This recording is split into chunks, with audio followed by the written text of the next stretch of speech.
selalu berhasil, kemana juga Saul menyuruhnya, sehingga Saul mengangkat dia mengepalai para prajurit. Hal ini dipandang baik oleh seluruh rakyat dan juga oleh pegawai-pegawai Saul. Bapak Ibu yang diberkati oleh Tuhan Yesus Kristus, malam hari ini kita belajar persahabatan antara Daud dan Yonatan. Daud adalah laki-laki, biar jelas Bapak Ibu, dan Yonatan adalah laki-laki, saudara. Jadi dua laki-laki ini bersahabat. Bapak Ibu yang diberkati oleh Tuhan, persahabatan mereka bukan didasarkan karena ada ketertarikan cinta antara Saul dan Yonatan. Cinta dalam arti ada nafsu di dalamnya, atau ada ketertarikan seksual antara Daud dan Yonatan. Karena mereka ini berdua laki-laki. Kalau laki-laki seperti tidak dibilang seperti homo, saudara. Ya, jadi ini jelas bukan karena ketertarikan secara fisik atau secara seksual. Daud dan Yonatan bersahabat, Bapak Ibu Saudara. Bukan secara demikian. Firman Tuhan tadi berkata bahwa terjadi perpaduan antara Daud dan Yonatan. Berpadu artinya Bapak Ibu yang diberkati oleh Tuhan, terjalin hubungan yang erat, kuat, tak terpisahkan antara Daud dan Yonatan. Jadi hubungan yang erat, kuat, dan tak akan terpisahkan. Nanti kita akan membahas Bapak Ibu Saudara. Ini adalah sebuah dasar yang didasari dengan kasih, sehingga mereka boleh mengikat sebuah perjanjian dan komitmen. Perjanjian itu dibuktikan dengan adanya kesatuan hati dan jiwa antara Daud dan Yonatan. Bapak Ibu diberkati oleh Tuhan, dan ini tidak didasarkan dengan rasa cinta secara nafsu. Mereka berdua enggak. Mereka ini pasti sadar, laki-laki sama-sama saudara. Bapak Ibu diberkati oleh Tuhan, persahabatan ini, kalau kita menarik dengan secara ini, dikatakan orang yang bersahabat sekarang ini dengan yang mungkin memiliki hobi yang sama. Mungkin dia memiliki hobi dengan balapan motor, dan mereka selalu bersama-sama, saudara. Mereka beli baju yang sama, ya mungkin dengan celana pendek yang sama, waduh, dengan gaya yang sama, waduh. Ini namanya sahabat. Waduh, luar biasa. Ini kita tarik dengan zaman sekarang ini. Sahabat seperti ini bisa diartikan. Atau dengan kata lain, ya memang mereka senang jalan-jalan, berbelanja, waduh. Ya namanya punya teman sahabat yang seperti ini, hobinya sama, saudara. Atau dengan arti lain, nah ini Daud tadi, saudara. Mungkin mereka beli kacamata yang sama, waduh, luar biasa. Tetapi apakah itu sahabat yang diartikan yang kita bahas pada malam hari ini, Bapak Ibu Saudara? Apakah sahabat itu harus identik dengan apa yang kelihatan, apa yang disukai, dengan kacamata yang sama, baju yang sama, gaya rambut yang sama, atau dengan muka yang sama? Apakah itu namanya sahabat yang sesungguhnya? Namun Bapak Ibu diberkati oleh Tuhan, kita harus tahu status perbedaan antara Yonatan dan Daud secara sosial. Yonatan adalah anak raja, saudara, daripada Raja Saul. Dia memiliki anak yang bernama Yonatan. Sedangkan Daud adalah anak bungsu dari Isai. Anak bungsu ya dari Isai, dan Yonatan adalah anak sulung daripada Raja Saul. Daud hanya seorang gembala, Bapak Ibu. Sedangkan Yonatan adalah anak raja, anak yang dijaga, anak yang dipandang di tengah-tengah masyarakat, terpandang. Sedangkan Daud adalah anak bungsu dari Isai, dia adalah seorang gembala. Gembala yang mungkin tidak terpandang, dia dipandang orang, tidak dihargai orang. Tetapi Yonatan adalah anak raja yang dihargai orang, dimanapun dia berada dia dikawal. Ya mungkin orang bisa dikatakan, kalau saat ini kita melihat orang-orang yang terkenal, mungkin dia dijaga dan mungkin banyak orang yang berfoto dengan dia. Tetapi Daud sama sekali tidak, saudara. Namun Bapak Ibu diberkati oleh Tuhan, antara Daud dan Yonatan ini malam hari ini kita melihat dan belajar apa sih yang terjadi di antara mereka ini sehingga antara kisah persahabatan Daud dan Yonatan ini sudah populer bagi kita saat sekarang ini. Bahkan bagi anak-anak muda sudah populer, bagi anak-anak Tuhan karena sudah mendengarnya. Bapak Ibu diberkati oleh Tuhan Yesus Kristus. Kita akan masuk dalam poin-poin kita karena renungan dalam malam hari ini. Daud maupun Yonatan, Bapak Ibu Saudara, saya memberikan satu pertemuan mereka adalah menempatkan loyalitas diri mereka berdua, saudara, di atas segalanya. Loyalitas diri mereka. Apa itu loyalitas? Adalah mutu dari sikap yang setia. Mutu, saudara. Mutu, kualitas di antara Daud dan Yonatan ini memiliki mutu yang berkualitas bagi mereka berdua. Sehingga mereka ini tidak bisa dipisahkan tadi. Mereka sudah memiliki hubungan yang sudah terjalin dan hubungan itu bermutu. Makanya kita bilang tadi, kalau kita melihat persahabatan kita sekarang ini, wah mungkin dengan baju yang sama dengan ini, kita melihat apakah itu bermutukah persahabatan itu? Atau hanya sekedar karena situasional, lagi happy, lagi enak, tapi belum tentu di saat-saat yang sedang mengalami masalah atau pergumulan. Loyalitas yang dimiliki oleh Yonatan dan Daud, Bapak Ibu diberkati oleh Tuhan, nantinya akan terbukti dalam perjalanan kehidupan kedua pria yang begitu luar biasa ini. Yang pertama kita harus melihat, Bapak Ibu Saudara, dari mutu loyalitas antara dua orang ini. Yang pertama adalah kenapa bisa terjadi hal ini? Apa jalinan kasih yang begitu erat ini? Yang pertama saya memberikan dalam antara Daud dan Yonatan, mereka melihat diri mereka adalah bukan saingan. Yonatan tidak melihat Daud adalah sebagai saingannya, walaupun dia anak raja. Yang sesungguhnya anak raja adalah menggantikan ayahnya ke depan. Tetapi Yonatan tidak melihat Daud sebagai saingan dia, dan Daud tidak melihat Yonatan sebagai saingan daripada dirinya sendiri. Sehingga Bapak Ibu diberkati oleh Tuhan, ini adalah yang membuat hubungan kedua pria ini bermutu. Karena antara mereka dua pribadi ini tidak melihat yang satu sebagai saingan. Sehingga terjalinlah hubungan yang begitu erat.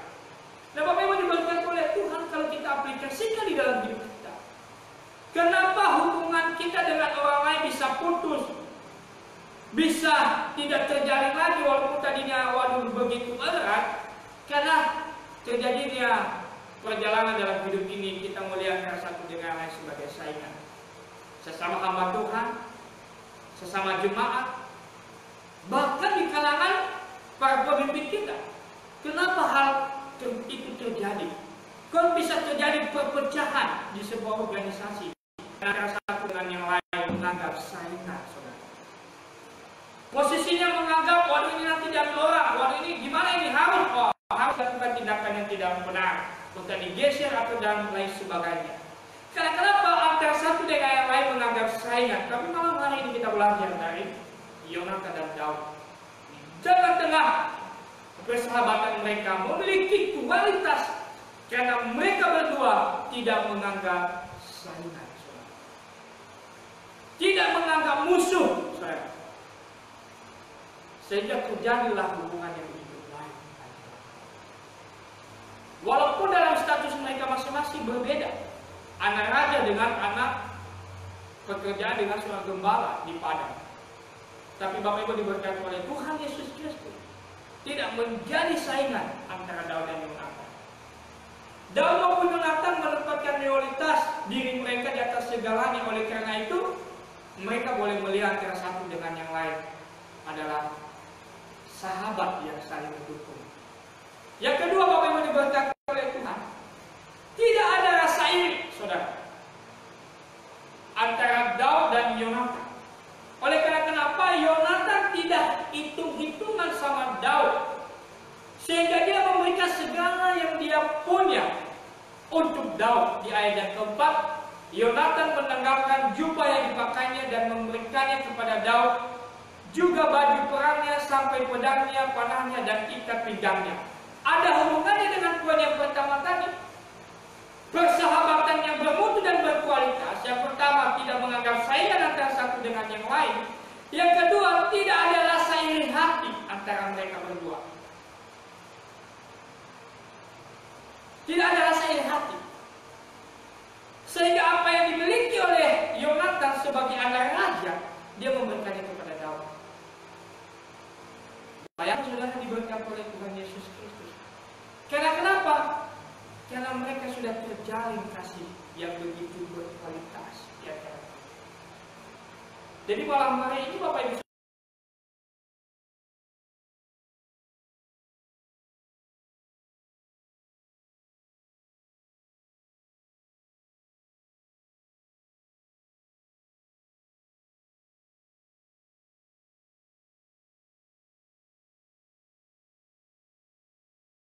pertanyaan itu, maka muncul rasa iri hati. Dengan ada rasa iri hati, maka segala sesuatunya akan diperbuat. Karena kenapa? Tidak senang melihat orang maju, tidak senang melihat orang bisa happy. Ada iri hati. Jadi malam hari ini buang rasa iri hati. Karena kita dengan lain bukan saingan, tetapi kita adalah sahabat. Kita akan membangun hubungan yang bermutu. Rasa iri hati hanya membuat kita kesal, hanya merugikan diri kita sendiri dan tidak maju, saudara. Kalau kita dalam pelayanan ada iri hati, kalau kita dalam keluarga iri hati dengan tetangga, iri hati dengan rekan kerja, tidak akan maju, merugikan diri kita sendiri. Yohanes pasal 15 ayat 13, tidak ada kasih yang lebih besar daripada kasih seorang yang memberikan nyawanya untuk sahabat-sahabatnya. Inilah persahabatan yang tulus. Saya percaya ini pun perkataan Tuhan Yesus bagi kita. Tuhan Yesus sudah memberikan nyawanya bagi saya, saudara, yang tulus. Dan saya percaya ini dialami oleh antara Daud dan Yonatan. Memandang Daud sebagai ancaman atau saingannya untuk memiliki tahta Israel, sudah otomatis Daud akan menggantikan Saul, dan Yonatan sudah menggantikan. Tidak memandang saingan dan mengingat Daud, sehingga Yonatan tidak iri dengan apa yang dialami oleh Daud.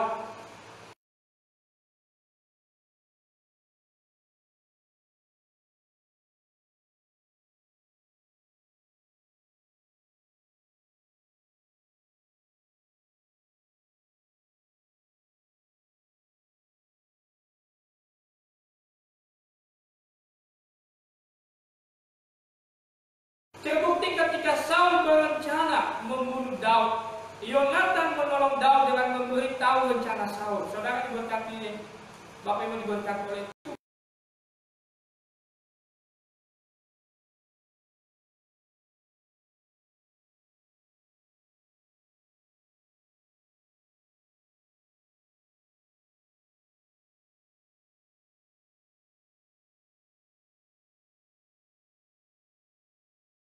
Dibunuh. Mengapa ia harus dibunuh? Apa yang dilakukannya? Lalu Saul melemparkan tombaknya kepada Yonatan untuk membunuhnya. Bapak Ibu diberkati dalam persahabatan ini saling mendukung. Apa yang salah? Dia memberitahu kepada saudara. Apa yang dilakukan oleh ayahnya? Dia memberitahu kepada Daud. Saling mendukung. Ketika kita saling mendukung antara satu dengan lain, berarti di dalamnya tidak ada hati yang memfitnah. Selain ini kesempatan Saul bisa membunuh Daud karena Yonatan dekat dengan Daud dan Yonatan tahu di mana Daud. Ini kesempatan, tapi Yonatan dengan hatinya yang baik, dia tidak mengkhianati persahabatan mereka. Dia tidak mengkhianati persahabatan mereka karena dia mengikuti keinginan ayahnya yang jahat. Nah, ini yang menjadi pembelajaran bagi kita, Bapak Ibu. Dengan kita menghadapi wabah virus corona ini saat sekarang ini, ada saling mengkhianatkan antara satu dengan yang lain.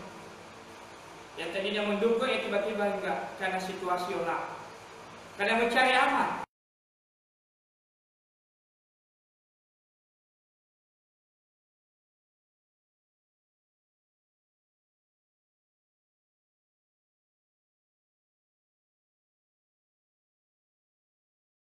baik, menegur ketika salah, menasihati ketika salah, memberikan dukungan ketika dalam keadaan yang tidak baik. Kita belajar dari dua pribadi ini Daud dan Yonatan. Oleh karena itu Bapak Ibu berkati Tuhan Yesus Kristus, mengapa penting bagi kita untuk menunjukkan kasih kepada orang lain? Oleh karena kenapa? Sebab manusia adalah makhluk sosial yang membutuhkan interaksi, hubungan antara satu dengan yang lain. Sangat penting, saudara. Maka untuk membangun sebuah hubungan, maka kita harus memiliki kualitas yang bermutu di dalam diri kita. Terlebih dahulu kita harus mengisi diri kita. Yang pertama, kita jangan melihat orang lain sebagai saingan. Jangan, saudara. Yang kedua, jangan iri hati. Yang ketiga, harus mendukung. Maka kita boleh membangun hubungan dengan orang lain. Tetapi kalau masih ada dalam diri kita yang tiga ini ada hal yang negatif, saudara, hubungan saudara dengan orang lain pasti suatu saat akan putus. Karena rasa-rasa yang belum terbangun, yang belum dibina, yang belum ditobatkan di dalam diri kita, suatu saat kita akan mengalami resikonya. Ketika Yonatan tewas dalam pertempuran, Daud dengan sangat pilu meratapi kematian sahabatnya itu. 2 Samuel pasal 1 ayat ke-26. Merasa susah aku karena engkau, saudaraku Yonatan. Engkau sangat hangat kepada aku, bagiku cintamu lebih ajar daripada cinta perempuan. Apa ending hubungan Yonatan dan Daud? Apakah putus ketika Yonatan meninggal tewas di tengah peperangan? Ternyata tidak, saudara. Dan kebaikan yang dilakukan Yonatan pada akhirnya mendapat balasan kepada kaum keturunannya. Daud bahkan menganggap keturunan Yonatan seperti anggota keluarganya sendiri. Bapak Ibu diberkati oleh Tuhan Yesus Kristus. Inilah ending persahabatan Yonatan dan Daud, di mana Daud tidak berhenti dia menjadi sahabat Yonatan ketika dia sudah meninggalkan.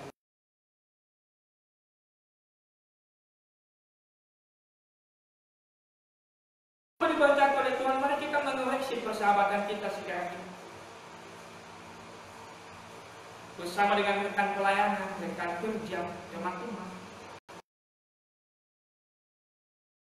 Kita semakin iri hati atau tidak saling mendukung, atau justru baliknya kita tidak menganggap dia saingan, atau kita mendukung dia dan kita tidak pernah rasa ada iri hati dengan antara satu dengan lain.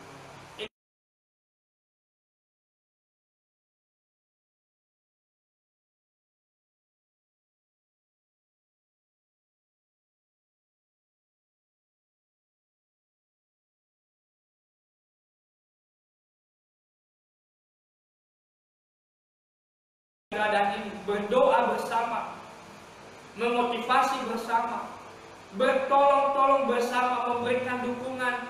Apa kekurangan yang satu, kita berikan semangat yang satu, kita berikan jalan keluar. Itulah yang menjadi tanggung jawab kita sebagai anak-anak Tuhan, sebagai orang percaya, kami sebagai hamba Tuhan, dan kita sebagai rekan kerja dimanapun kita berada, saling mendukung antara satu dengan yang lain, bukan menganggap musuh. Posisi kita di mana kita berada, jangan kita menganggap ini lebih tinggi, yang lain lebih rendah. Jangan, saudara. Itu hanya sementara Tuhan berikan. Tetapi Tuhan rindu supaya kita berdampak bagi orang lain, supaya kita bermanfaat bagi orang lain. Sedikit demi sedikit kita memberikannya, tapi kalau orang lain bahagia menerimanya, luar biasa, saudara. Mari kita mengoreksi diri kita, mari kita mengevaluasi diri kita, dan kalau kita pun sudah melakukannya, kita tetap pertahankan. Kalaupun kita masih mengoreksi diri, kita berjuang, dan kita sempurna, menyenangkan hati Tuhan, menyenangkan hati orang lain, dimanapun kita berada. Mari kita berdoa. Terima kasih firman Tuhan malam hari ini mengingatkan kami, supaya dimanapun kami berada, boleh kami berdampak, boleh kami menjadi berkat bagi orang lain. Terima kasih dalam nama Yesus. Amin. Saat ini kita akan berdoa untuk perekonomian bangsa dan negara kita. Juga kita berdoa untuk perekonomian kita supaya dipulihkan waktu. Seperti firman Tuhan tadi, mari kita saling membantu. Apapun itu, lewat materi, lewat tenaga kita, lewat doa-doa kita, mari kita membantu semuanya, saudara. Kita memohon belas kasihan Tuhan. Mari kita berdoa. Bapa di dalam surga, kami berdoa untuk perekonomian kami, bangsa dan negara kami. Saat ini kami sungguh menyerahkan ke dalam Tuhan. Kiranya Kau yang menolong, yang menyertai negara kami, pulihkan perekonomian kami. Dan kami berdoa juga Tuhan Yesus untuk seluruh usaha pekerjaan jemaat anak-anak Tuhan. Tuhan tolong pulihkan mereka. Apapun yang menjadi usaha mereka, boleh saja dipulihkan.